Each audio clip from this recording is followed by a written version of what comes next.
Ada satu titik api, dia berubah jadi gede banget. Betul-betul gede. Dan ketika titik api yang paling besar ini mulai membentuk sesuatu, ya membentuk kobaran api, titik-titik api yang lain tuh pada minggir semua. Seperti ada dimensi yang gua nggak bisa gua tolak gitu kan, sesuatu kekuatan yang nggak bisa gua hindarkan. Ada yang berwujud manusia, ada yang berwujud hewan, ada yang berwujud kobaran api, pokoknya wujudnya itu ya ribuan macam. Nah, gue baru tahu ya kalau mereka itu memang ternyata penjaga Gegerboyo. Bentuknya adalah Banaspati.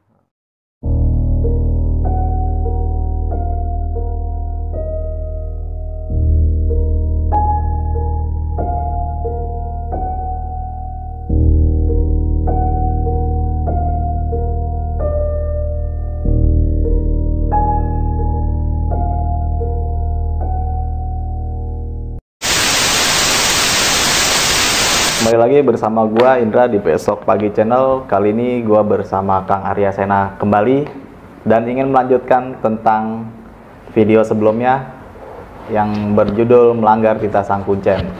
Sebelumnya Kang Arya Sena juga mempunyai channel YouTube yaitu Arya Sena Cerita Pendakiannya, Kang. Betul.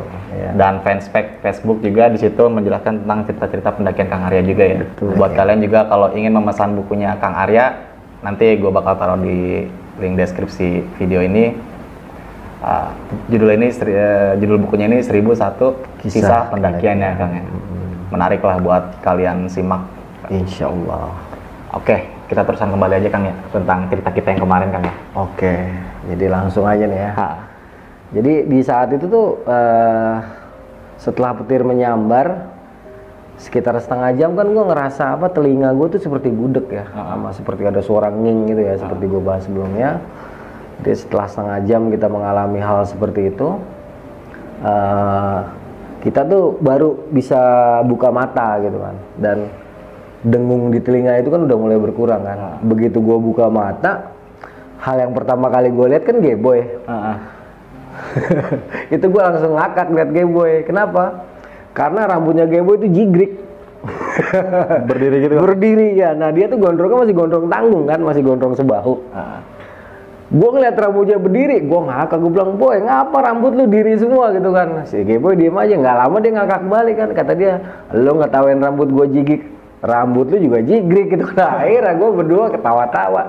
Terus anak-anak yang dua di dalam tenda, yang tadinya terpana gitu, terpaku, ketawa juga. Jadi setelah situasi yang menegangkan itu, gue, Geboy, Babe sama Anang ketawa-tawa gitu kan. Ketawa-tawa, puas ketawa-tawa, kita masuk ke dalam tenda nerusin masak lagi. Nah, suasana ini juga nggak bertahan lama nih, sekitar 2 jam aja lah. Jadi dari habis maghrib mungkin sampai kira-kira jam 8 malam itu suasana berubah gitu kan. Yang tadinya kita masih bisa nahan rasa takut, pura-pura berani dengan ketawa ketiwi ya, nutupin suasana malam yang benar-benar creepy. Jam 8 ini tiba-tiba kedengaran lagi tuh suara gendingnya gitu Pak. Suara gending lengkap gitu ya. Suara gamelan lengkap. Terus setelah suara gamelan lengkap itu ditambah ada suara gemuruh lagi, tapi bukan gemuruh dari perut bumi, bukan. Gemuruhnya tuh seperti angin puting beliung, sama kayak kemarin. Tapi nggak ada apa-apa, nggak ada yang goyang, cuman gemuruhnya aja. Kan kita langsung diem tuh kan. Jadi setelah dengar gending Jawa sama suara gemuruh angin yang tadinya kita pada ketawa-tawa, itu langsung pada diem semua, kicep. Termasuk gue juga kicep, diem aja kita. Cuman posisi gue sila gitu kan, posisi gue duduk, bukan sila, posisi gue duduk. Posisinya anak-anak tiduran, posisi anak-anak tiduran. Itu entah berapa lama lah kita nikmatin suasana kayak gitu. Yang jelas tuh intinya adalah Geboy, Anang sama Babe, sepertinya mereka berusaha untuk tidur gitu. Entah mereka bisa tidur atau enggak, yang jelas posisi gue tetap duduk. Karena apa? Karena gue mencoba untuk berselawat ya, untuk menenangkan diri. Gue sadar betul di situ gue adalah pemimpin rombongan, orang yang paling bertanggung jawab terhadap keselamatan rekan-rekan. Makanya gue nggak bisa tidur gitu, gue khawatir ada apa-apa. Di saat kita lagi zikiran, di saat gue lagi zikiran, terus gue kan mandang ke atas tenda gitu kan. Begitu gue lagi lihat begini, sama kayak kemarin, tiba-tiba seperti ada dimensi yang gua nggak bisa gua tolak gitu kan, sesuatu kekuatan yang nggak bisa gua hindarkan. Tiba-tiba itu gue seperti nggak punya sekatan lagi kan, posisi gue sebenarnya ada di dalam tenda kan ya, tapi seperti nggak ada sekatan lagi. Sepertinya itu di sekeliling gue udah udara malam aja gitu kan, seperti udara malam aja, ada bintang-bintang. Awalnya gue ngeliat kayak gitu. Nah, entah berapa lama gitu, entah berapa menit ya, tiba-tiba dari suasana yang hening, yang hanya kelihatan gelapnya malam kiri kanan, itu tiba-tiba muncul kayak ini titik-titik api. 1, 2, 3, lama-lama itu dia berjumlah ratusan, mungkin juga ribuan, banyak banget. Itu mengelilingi kita. Awalnya itu hanya titik-titik api ya. Jadi setelah titik-titik api itu betul-betul banyak, gue kan ini ya, gue langsung astagfirullahaladzim, ini ada apa lagi nih gitu kan. Gue langsung zikir, zikiran gue biasalah, subhanallah, walhamdulillah, wala ilaha illallah, wallahu akbar. Itu memang secara secara langsung tidak berpengaruh terhadap kehadiran makhluk-makhluk ini, nggak ada pengaruhnya sama sekali. Tetapi makhluk-makhluk ini berevolusi bentuknya gitu kan, dari mereka hanya sekedar bola-bola api, ngebentuklah mereka, ada yang berwujud manusia, ada yang berwujud hewan, ada yang berwujud kobaran api, pokoknya wujudnya itu ya ribuan macam ya. Tentunya yang berwujud manusia tapi api, jadi bentuknya api gitu kan, tapi berbentuk manusia gitu kan, berbentuk hewan-hewan, itu banyak banget. Di antara semua wujud-wujud itu, nah ada satu titik api, dia berubah jadi gede banget, betul-betul gede. Dan ketika titik api yang paling besar ini mulai membentuk sesuatu, ya membentuk kobaran api, titik-titik api yang lain tuh pada minggir semua mengelilingi dia nih, mengelilingi titik api yang besar tadi. Setelah titik api yang besar itu kobarannya sampai kayak mau menyentuh langit, tiba-tiba dia berubah, ukurannya tuh mungkin setinggi rumah lah. Gue langsung waktu itu kalau nggak salah gue baca doa untuk Nabi, yang jelas itu untuk Rasulullah. Gue langsung ila hadrati khususan kanjeng Nabi Muhammad sallallahu alaihi wasallam, terus ila hadrati khususan kanjeng Nabi Sulaiman alaihissalam, terus yang terakhir ila hadrati khususan kanjeng Nabi Khidir alaihissalam. Itu langsung gue kirimin Al-Fatihah 7 kali. Nah di saat selesai baca Al-Fatihah, gue selawatan. Sosok itu yang tadinya hanya ngebentuk api sebesar rumah dibanding dengan sosok-sosok lainnya, tiba-tiba dia mengecil dan dia membentuk figur, membentuk tokoh dalam pewayangan.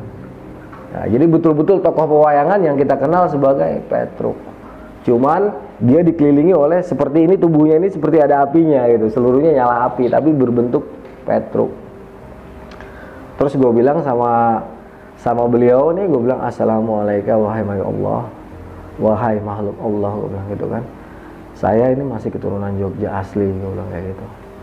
Saya cucumu, saya bilang gitu. Saya di sini nggak ada hak, saya di sini nggak ada niat untuk mengganggu. Mungkin saya punya kesalahan, gue bilang kayak gitu. Karena kan kita udah ngelanggar titahnya Mbah Marijan bahwa kita dilarang untuk sampai melebihi batas kendit itu kan. Pada faktanya, nyatanya kita malah sampai ke puncak Gegerboyo itu kan, bisa dibilang puncak, bukan Gegerboyo ya, mungkin Gegerboyo atau bukan, gue lupa. Yang jelas di situ ada alat pendeteksi gempa atau pendeteksi Merapi, situasi Merapi lah, itu ada alat pendeteksinya, itu jelas banget di atas. Kan kita ngelebihin itu kan. Setelah gue berkomunikasi pelan kayak gitu, gue sebutkan bahwa gue masih asli Jogja dan istilahnya gue kirimkan dia doa. Nah ini mundur tiba-tiba makhluk Petruknya tadi, dia mundur. Berikut makhluk-makhluk api yang lain, itu semua api bro, api semua, nggak ada yang nggak berjenis api. Nah gue baru tahu ya kalau mereka itu memang ternyata penjaga Gegerboyo, bentuknya adalah Banaspati. Nah, Banaspatinya dia bisa berbentuk macam-macam, yang jelas itu pasukan Banaspati kan, penjaga Gegerboyo. Itu gue baru tahu kemarin-kemarin ini setelah gue berkomunikasi dengan salah seorang abdi dalam keraton Yogyakarta membahas situasi ini. Beliau memberikan penjelasan bahwa memang ada perjanjian tertentu ya, ada perjanjian antara keraton Jogja dengan penjaga Gegerboyo agar keraton Jogja atau masyarakat Jogja pada umumnya dia tidak terkena dampak letusan Gunung Merapi secara frontal gitu. Nah, ketika mereka semua ini pada mundur ya, termasuk Petruknya itu mundur, yang lain kan mundur juga nih. Itu jangan ditanya rasanya gue kayak gimana. Cuman ada sesuatu yang gue nggak ngerti sampai detik ini. Ketika gue menghadapi hal-hal seperti itu, gue tuh selalu seperti bukan diri gue gitu. Gue selalu merasa tuh gue enjoy aja, gue biasa aja gitu. Dan terkadang gue banyak melakukan hal-hal yang di luar kontrol gue sebagai manusia gitu. Tetapi tidak pernah ada hal-hal yang membuat gue celaka gitu. Alhamdulillahnya tuh seperti itu. Jadi setelah gue sadar, gue berkomunikasi, entah komunikasi apa ya, karena saat itu perasaan gue cuma ngomong kayak gitu. Terus yang berbentuk api yang berbentuk Petruk ini dia mundur, yang lain juga mundur tuh, mundur semua kan. Nah setelah itu gue tidur bro, gue tidur karena apa? Energi yang dihabiskan di saat kita menghadapi situasi seperti itu luar biasa besar. Secara sadar maupun tidak sadar kita akan benar-benar menghabiskan energi yang luar biasa. Karena bukan lahir lagi yang bermain, sudah batin dan lahir batin. Sudah lahir dan batin kita menggunakan energi kita. Karena energi yang terlalu banyak itu tadi ya, karena energi yang begitu besar kita habiskan di dalam menghadapi situasi yang tadi gue hadapi, akhirnya gue tidur. Gue tidur, nah di saat gue tidur inilah gue bermimpi nih. Gue bertemu dengan para pembesar keraton Yogyakarta, mulai dari pendirinya, mulai dari era sebelum Yogyakarta itu hadir semua. Ya ini mimpi, ya ini mimpi setelah gue mengirimkan, setelah gue bertawasul kepada Kanjeng Nabi Muhammad, kepada Kanjeng Nabi Sulaiman dan kepada Kanjeng Nabi Khidir alaihissalam. Ya, gue bermimpi sepertinya saat itu di areal Kendit itu banyak sekali pembesar-pembesar kerajaan Mataram dan pembesar-pembesar kerajaan Jogja berkumpul di sekitar situ. Ya, mereka seperti membuat majelis. Terus makhluk yang bernama Petruk ini ada di tengah-tengah mereka gitu kan. Seperti berkomunikasi nih antara para tokoh yang sepertinya para pembesar Jogja dan Mataram itu, mereka seperti berkomunikasi. Gue ada di antara para tokoh ini. Seperti gue bilang, nih gue ada bukti otentik yang bisa gue kasih lihat gitu kan, bahwa memang gue tuh masih punya darah Jogja yang kuat gitu kan. Entah ini apa hubungannya dengan leluhur gue yang ada di Yogyakarta ya, intinya adalah di saat itu, di saat gue sedang tertidur tersebut, setelah gue bertawasul kepada para nabi tadi, para nabi Allah, di sekitar gue kan ada banyak sekali kan para pembesar Jogja dan pembesar Mataram. Entah apa hubungannya dengan diri gue nggak paham. Yang jelas setelah mereka berkumpul dalam sebuah majelis, yang namanya Mbah Petruk ini mengizinkan gue untuk melanjutkan pendakian. Intinya gue dapat legitimasi nih setelah ada rapat. Ya rapat di dalam mimpi itu ya, rapat di dalam mimpi gue dapat legitimasi untuk apa, bukan untuk sih ya, dapat legitimasi untuk mendaki Merapi lagi, terserah mau kapan aja lah, istilahnya kayak gitulah gitu kan. Udah setelah selesai mereka semua apa namanya Mbah Petruknya berpamitan, terus gue cium tangan nih sama semua yang menurut gue saat itu adalah para pembesar Jogja dan Mataram. Gue cium tangan, mereka juga pergi satu persatu gitu kan, menghilang. Setelah mereka menghilang, kalau nggak salah itu gue bangun, situasinya tuh udah sunyi, sepi, nggak ada apa-apa. Nah, Geboy, Babe, Anang posisinya tidur tapi matanya melek. Tapi mereka nggak sadar gitu, mata mereka melek. Gue liatin kan, ini kok anak tidur gitu tapi kok melek gitu. Ternyata mereka ya menyaksikan itu yang namanya penampakan bola api di sekitar kita ya. Nanti ya setelah nanti mereka gue bangunkan, ternyata mereka nih, si Geboy cerita nih, jadi kan mereka tidurnya merem tuh ya, merem, mereka tidurnya kan melek tuh, semuanya tuh kan melek. Ternyata mereka tuh nggak bisa bergerak ternyata, bukannya tidur, tapi mereka benar-benar nggak bisa menggerakkan tubuh mereka. Dan setelah mereka bisa menggerakkan tubuh mereka, mereka baru cerita nih satu-satu. Tadinya kan nggak mau, gue bilang, udah lu cerita aja, lu ngeliat apa, nggak apa-apa, gue bilang, gue yang tanggung jawab, gue bilang kayak gitu. Akhirnya karena kita nih saling percaya ya, karena kita tuh punya prinsip dulu, percaya diri, percaya teman, dan percaya Tuhan. Jadi di dalam kelompok kita, gue dari dulu nih, di dalam tim pendakian gue, kita selalu percaya diri kita. Kita selalu percaya teman kita, dan kita selalu percaya sama Tuhan kita. Ini mau dibalik juga boleh, bebas. Mau percaya Tuhan dulu, mau percaya diri dulu, mau percaya teman dulu, nggak masalah. Yang penting 3 hal ini adalah bagian terpenting di dalam tim waktu itu ya. Karena kita saling percaya nih, ya. Karena kita percaya sama teman-teman kita. Akhirnya si Geboy karena percaya sama gue, dia cerita. Panggilan gue tuh Nge, gue lihat semua, ada dia. Yang namanya bola api berputar-putar kayak panas api, dari bola api terus mereka berubah jadi wujud-wujud makhluk kan gitu kan. Gue lihat, kata dia. Nah itu badan gue nggak bisa gerak sama sekali. Mungkin kalau gue bisa gerak, gue kabur kali gitu. Karena emang creepy banget, seremnya minta ampun itu. Di saat bola-bola api itu berkeliling, hawa magis yang ditimbulkan atau energi yang mereka timbulkan itu memang luar biasa. Bener-bener apa ya? Dinginnya minta ampun gitu. Bener-bener bikin merinding gitu. Kata mereka, kalau gue nggak terlalu, gue biasa aja. Jadi kata Geboy, kalau dia mungkin bisa bergerak saat itu, dia mungkin lari. Pengakuan Geboy, pengakuan Babe, dan pengakuan Anang itu nggak jauh berbeda. Jadi mereka semua nggak bisa bergerak. Andai mereka bisa bergerak, dipastikan mereka juga lari. Karena apa, itu luar biasa. Seumur-umur penampakan Banaspati yang pernah mereka saksikan, ya hanya di Merapi ini aja. Karena selama ini mereka hanya mendengarkan bahwa kalau ada gelundung pringis alias Banaspati itu sangat berbahaya sekali. Karena mereka selalu tertanam cerita seperti itu. Ketika menyaksikan ada ribuan Banaspati di sekitar kita, itu jangan ditanya lagi rasanya mereka kan.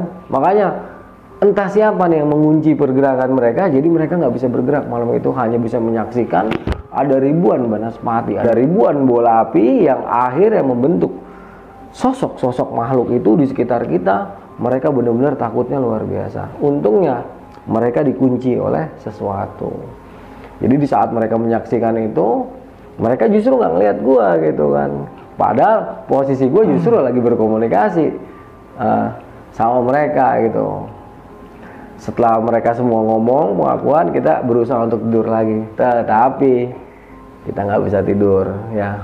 Kita baru bisa tidur tuh menjelang pagi. Itu pun suara gendingnya itu hadir kembali, tetapi merdu dan tidak menakutkan.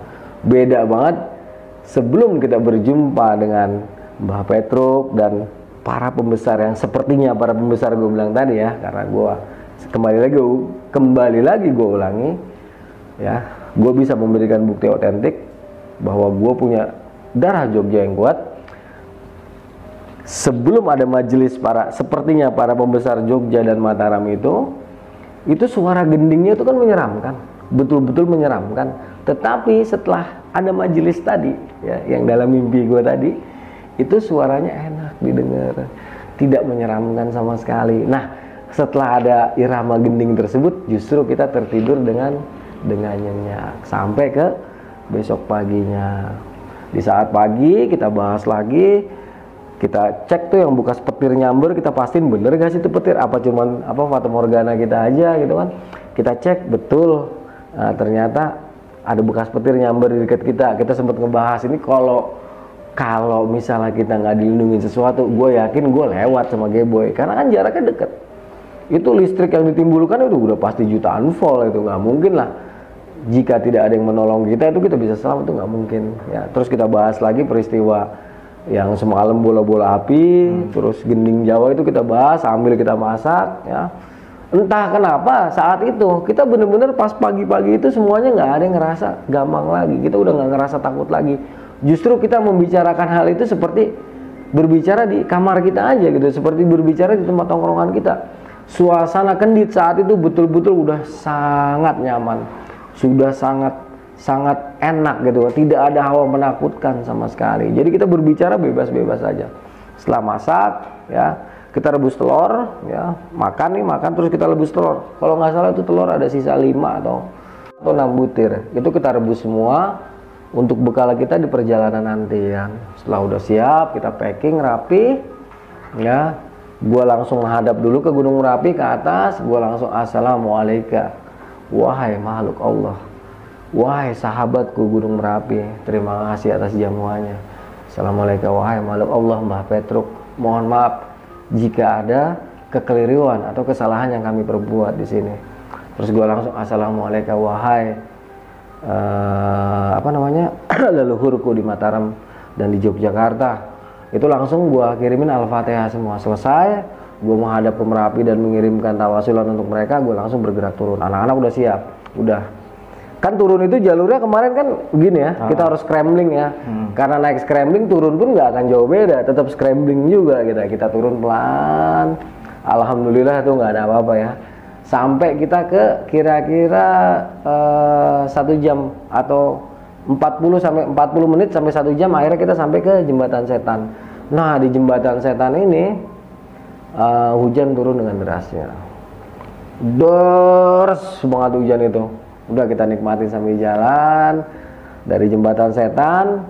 Akhirnya kita sampai ke Labuan 2. Di Labuan 2 itu kita neduh dulu. Karena apa? Karena curah hujannya tuh luar biasa. Lagian perut juga lapar. Perut lapar, kopi masih banyak, air melimpah dari langit turun kan. Ya udah ngapain lagi, kita istirahat, kita ngopi.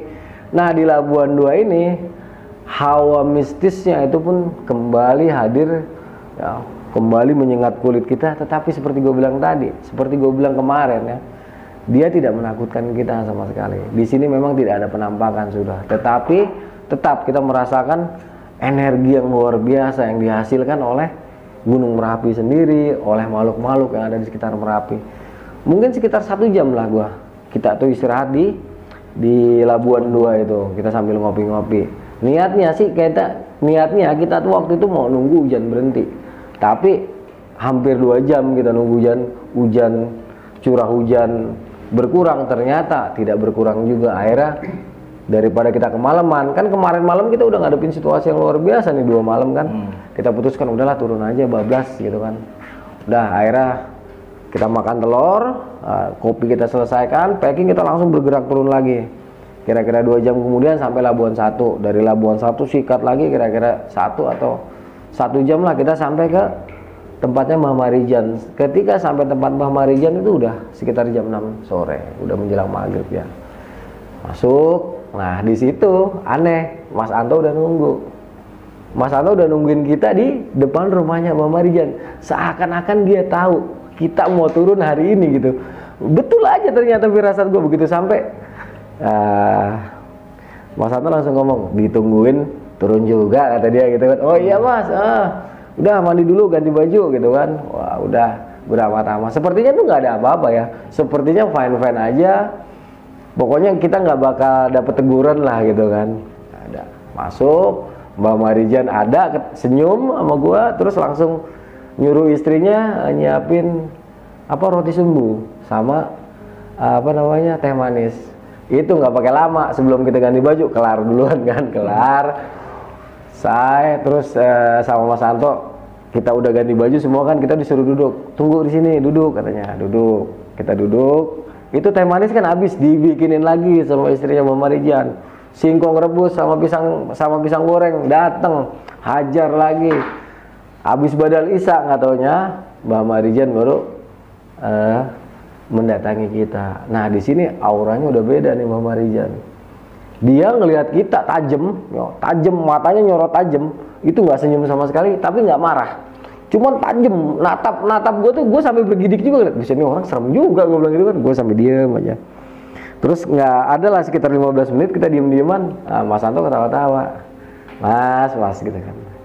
Mbah Marijan tahu kok katanya. Maksudnya Mas, sampean kan nggak sampai kendit kan? Itu sama Mas Anto diceritakan ya detail pergerakan kita, mulai dari kendit di saat kita melakukan orientasi medan, di saat kita ketemu makhluk-makhluk yang gue sebutkan, itu disebutkan detail sama Mas Anto. Ya gue bengong semua. Kita langsung pada diem aja, terus kita nengok ke Mbak Marijan. Mbak Marijan yang tadinya tatapannya sangar gitu kan, kayak kita gimana sih ya, dia nggak benci gitu, cuman kayaknya marah, wajar lah orang kita bohongin. Jadi dia, Mbak Marijan setelah natap kita tajam, dia senyum, langsung dia geleng-geleng, terus ngomong, yang gue inget bahasanya gini, anak Jakarta emang nggak ada yang sopan gitu, kira-kira bahasanya begitu kan. Udah gue ketawa, terus kata Mas Anto, Mas, untungnya katanya kalian semua di sini tidak ada yang ditakdirkan untuk menjadi korban di Gunung Merapi. Apa yang kalian alami ini luar biasa. Wah, mungkin saya sendiri yang orang sini ya, kalau ketemu dengan pasukan penjaga Gegerboyo itu saya belum tentu sanggup gitu kan.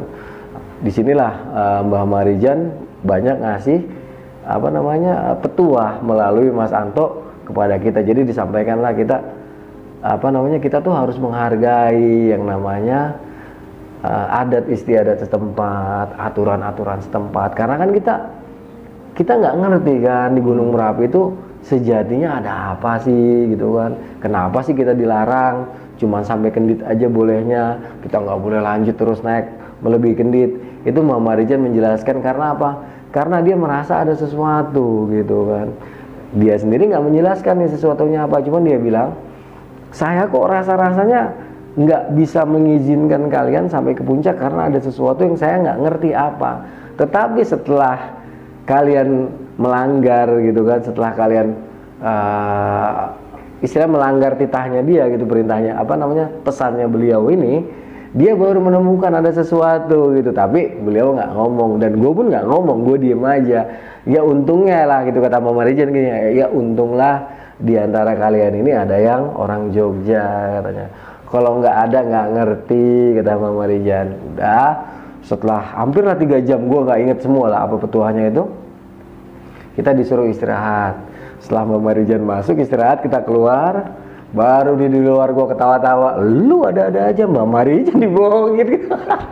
Jadi kita gimana ya, di luar itu ya ketawa, ya takut gitu kan. Kalau kita ingat peristiwa kejadian waktu kita di gunung itu, rasa-rasanya pas di kaki gunung itulah baru kita ngerasa merindingnya luar biasa gitu kan.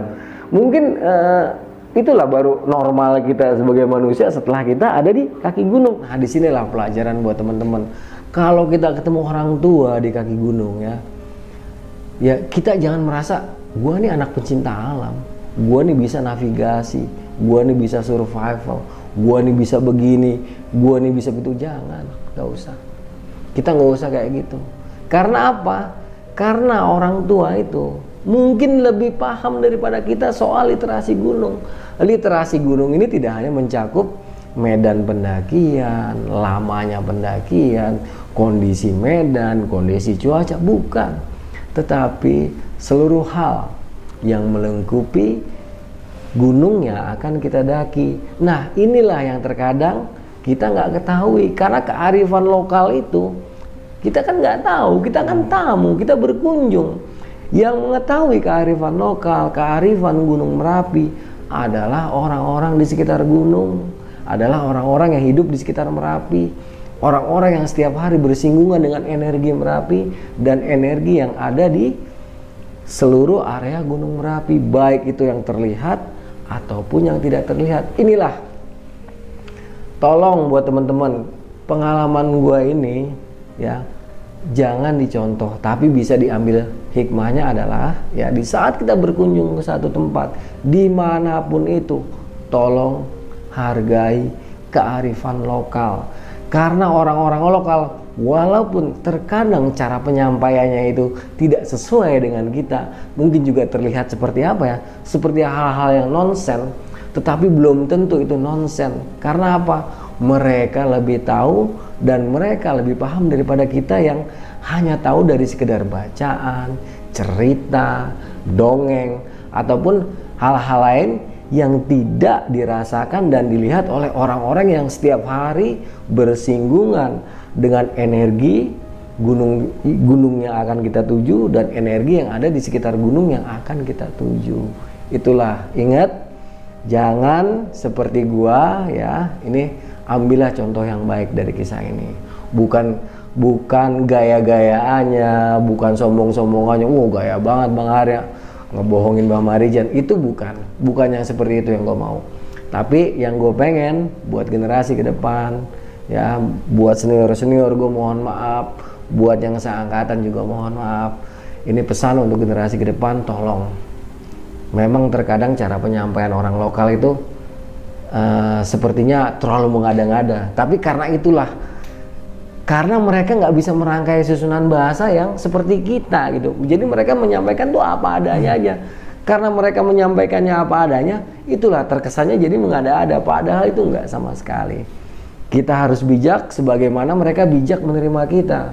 Ya, orang-orang lokal itu kan menerima kita dengan bijak. Begitu juga dengan alam yang sudah menerima kita dengan kebijaksanaan alam. Nah, jadi setelah kita ngobrol-ngobrol, kita sadari kesalahan kita tidur. Nah, pas tidur itu seperti gue bilang di awal-awal cerita, bahwa di rumah Mbah Marijan ini seperti ada energi, seperti ada sesuatu yang memperhatikan kita, ya, sepanjang malam itu. Tetapi lagi-lagi ini nggak menakutkan kita. Kita hanya merasa ada apaan sih, kayak ada yang memperhatikan kita gitu, ada energi yang bergesekan dengan kita, tetapi tidak menakutkan kita sama sekali. Pagi-pagi itu setelah susah payah akhirnya kita bisa tidur. Pagi-pagi sekitar jam 5:30 Mbah Marijan udah nyambut kita lagi, ya, setelah sholat subuh beliau udah duduk lagi di ruang tamu. Kita dipanggil lagi, dikasih nasihat lagi selama 1 jam melalui Mas Anto bahwa tindakan kita itu sangat berbahaya gitu kan. Karena ya seperti gue bilang, ya seperti gue jelaskan, kita tuh nggak tahu apa-apa soal Merapi. Yang tahu adalah beliau. Beliau pun memohon petunjuk kepada Yang Maha Kuasa, ya, melalui doa, melalui zikir beliau. Jadi beliau tuh akhirnya dapat khobar dari energi yang ada di sekitar Merapi dan menyampaikan kepada beliau. Kan kita nggak bisa kayak gitu. Makanya Mbah Marijan ya, bersyukur bahwa kita bisa turun dengan selamat. Dan untungnya salah satu di antara kita, beliau nggak nyebutin siapa ya, masih ada keturunan Jogja asli. Kalau enggak, kemungkinan besar itu selesai gitu kan. Karena di saat itu ada hal yang tidak dijelaskan oleh Mbah Marijan. Kenapa dilarang sama beliau itu nggak menjelaskan. Itulah kira-kira pengalaman gue di Gunung Merapi pada tahun 1997. Ini bukan gagah-gagahan, bukan untuk dicontoh, tapi tolong diambil hikmahnya. Bahwa orang-orang tua yang hidup di sekitar gunung itu sangat bersahaja dan sangat sayang sebenarnya kepada kita. Hingga mereka tuh selalu berpesan, ya, kepada kita agar kita selalu menjaga tata krama kita. Kira-kira seperti itu. Oke, mungkin pembahasan dari Kang Arya ini sangat lengkap sekali ya Kang ya. Di sini juga pengalaman bisnisnya ada, terus apalagi tentang sosok yang sangat fenomenal itu Mbah Marijan itu. Mbah Marijan almarhum, betul. Kang, kalau boleh gua kilas balik nih, ada kata-kata yang mungkin gue sendiri agak kurang paham nih Kang. Apa itu? Kayak sebutan ada kata marka, scrambling, orientasi medan, terus apa lagi tuh ya, lupa tadi. Rappling. Iya. Mungkin bisa dijelasin kan, dan teman-teman juga mungkin tahu juga ya kan. Marka itu tanda ya, sinyal. Dimana kita membuat tanda-tanda kehidupan. Jadi kalau kita tidak mengenali jalur yang akan kita lewati, maka sebaiknya kita membuat marka, tanda di mana kita pernah melewati tempat tersebut. Jadi di saat kita kembali, kita akan dengan mudah menemukan jalan ataupun jalur yang pernah kita lewati. Kita tidak akan gambling, kita tidak akan mencari-cari. Karena apa? Di gunung itu semua bisa aja terjadi. Jangan hanya mengandalkan ingatan. Karena visualisasi, di saat kita mandang ke atas, kita di bawah mandang ke atas, dan dari atas mandang ke bawah, itu kadang sangat berbeda. Perbedaan sudut pandang ini juga akan menghasilkan ingatan yang berbeda. Untuk mencegah hal itu terjadi, kita buatlah marka, apalagi daerahnya kita tidak kenal. Nah, itu marka. Terus apa lagi tadi? Scrambling. Scrambling ini teknik mendaki di dalam hill walking ya. Jadi di dalam mountaineering ini ada hill walking, di mana kita berjalan dengan medan perbukitan yang standar, yang masih bisa kita lewati dengan menggunakan kaki kita. Dalam artian seperti Gunung Gede atau gunung-gunung lain yang sifatnya masih bisa kita lewati dengan rintangan yang standar. Nah, kalau scrambling itu kita sudah mulai memasuki medan yang curam, di mana kita membutuhkan bantuan tangan untuk menopang pergerakan kita di lapangan. Jadi biasanya kalau kita udah mulai menggunakan teknik scrambling ini, medannya udah mulai curam. Mungkin kemiringan antara 70 sampai 80 derajat. Setelah scrambling ini, barulah kita masuk ke dalam rock climbing. Rock climbing ini membutuhkan skill, ya, membutuhkan alat juga. Untuk apa? Agar kegiatan kita aman, yaitu alat-alat standar dalam rock climbing ya. Mungkin teman-teman udah tahu ya, kayak car mantle, carabiner, webbing, kalau ada harnessnya harness, magnesium ya. Kita membutuhkan itu. Setelah rock climbing, biasanya kita akan ketemu dengan rappelling. Rock climbing itu teknik mendaki. Jadi medan yang kita hadapi sudah tidak bisa dengan scrambling, sudah tidak bisa menggunakan teknik hill walking dan scrambling, tetapi harus menggunakan teknik rock climbing. Biasanya medannya udah 90 derajat.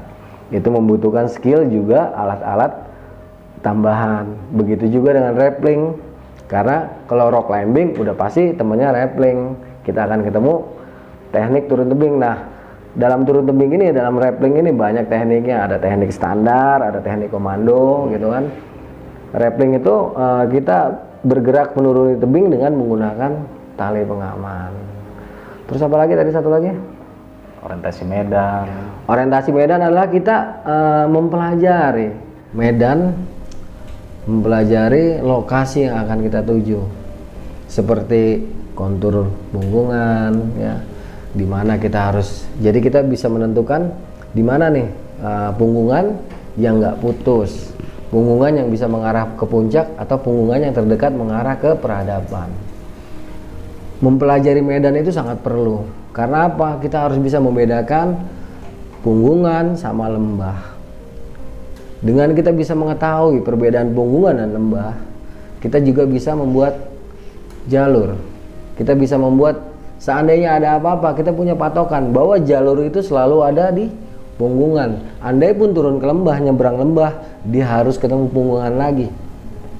Itulah orientasi medan, di mana kita mempelajari situasi dan kondisi medan yang kita pelajari dari berbagai sudut dan teknik yang kita miliki di lapangan. Kenapa kita perlu untuk mempelajari situasi dan kondisi medan?